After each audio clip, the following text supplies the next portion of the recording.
Hi everybody, my name is Chris Stankee. I'm the Director of Artist Relations for Sabian Cymbals, and Neil Peart was my friend. He was an extraordinary, gifted person in so many ways. I feel very lucky to have been a part of his life, and I'm so grateful to have shared so many experiences with him the last 20 years. The first one being the creation of Paragon, these beautiful signature cymbal designs with our team at Sabian. Playing drums together with him was a dream come true. Touring with the Holy Triumvirate, Rush, one of the greatest rock bands in history. I have an infinite amount of respect for that band and crew. Excellent people, one and all. There were many more adventures, motorcycling, sailing, and years of expeditions to all 8 Channel Islands off the coast of California. Together with our friends Michael Mossback and David Ross, becoming only 4 of 200 people recorded as having set foot on all 8 of them.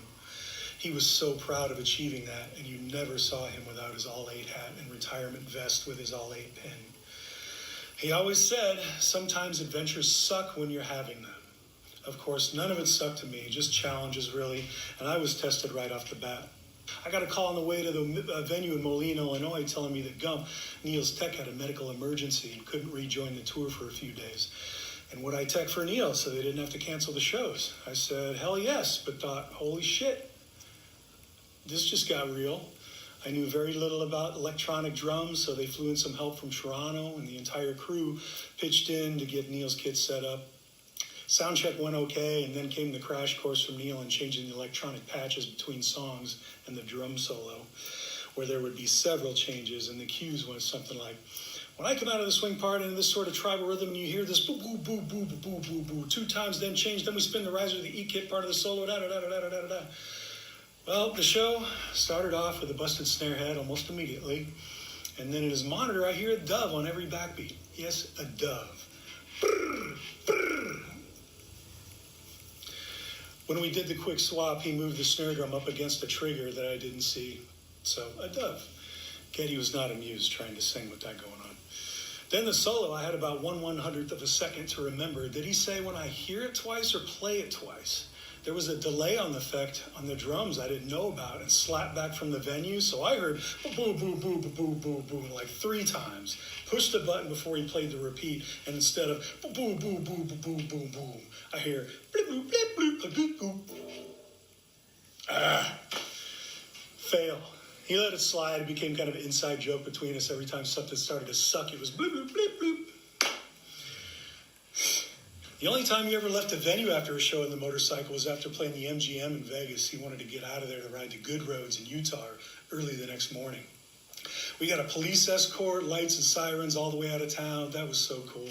Then my rear tire exploded 90 miles north of Vegas in the middle of nowhere at 2 a.m. Bubba was gone. If you couldn't keep up, you were left behind. I got 100 stories like this. It's how he lived his life at full speed to the next experience. Man, was he looking forward to retirement and spending more time with his wonderful daughter, Olivia, who's just as smart and talented as him. He had one great year almost to the day from that last show at the Forum before being diagnosed with a brain tumor. It just wasn't fair.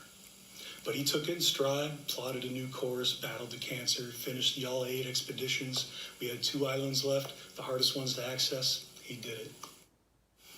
He sat on the steps in the next room out of sight and listened to every drum lesson given to his daughter every Saturday morning for 3 years. He was so proud of her, and so am I. He began listening to old Rush, something I'm told he rarely did. He enjoyed it. Natural Science, the live version from different stages, fierce. Man, that was great. Such a humble man, never basked in his accomplishments, as he was already in pursuit of the next project. But I wish you could have seen the smile on his face when he revisited those old records. He was the kind of guy who met with Make-A-Wish kids in secret here at the Sabian office, played drums with them, took them for milkshakes across the street afterwards. When I almost got killed in a motorcycle accident, he brought me In-N-Out burger with a milkshake as soon as I got out of the hospital. When my own dad died of cancer, he was there for me. You guessed it, with a milkshake. He was that kind of guy. We drank all the scotch. We ate all the oysters, and man, did we laugh. He was larger than life, a king. I loved him very much. Happy birthday, Bubba. Thank you, Modern Drummer, for this tribute. Thanks to all the amazing performers and viewers for supporting Cedar-Sinai Cancer Research.